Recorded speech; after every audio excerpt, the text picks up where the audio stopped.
तूबा,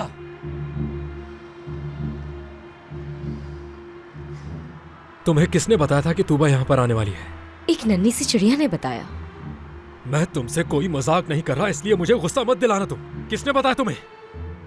मैं भी एक बात पूछना चाहती हूँ, तुम यहाँ क्या हासिल करने आए हो? और इस लड़की के साथ क्या कर रहे थे तुम? क्या तुम उसके जरिए उसके खानदान तक पहुंचना चाहते हो?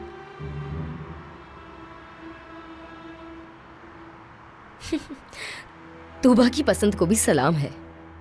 इस छोटे से मोहल्ले का सबसे घटिया इंसान, और वो अमीर बाप की बिगड़ी हुई औलाद। वाह भाई, क्या लव स्टोरी है। खुदा की लानत हो तुम पर नसरीन।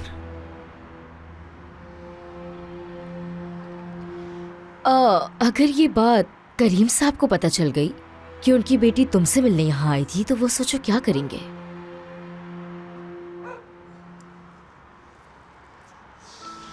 तुम भी याद रखना नसरीन, अगर तुमने तूबा को कोई भी तकलीफ पहुंचाई तो उसका अंजाम बहुत बुरा होगा।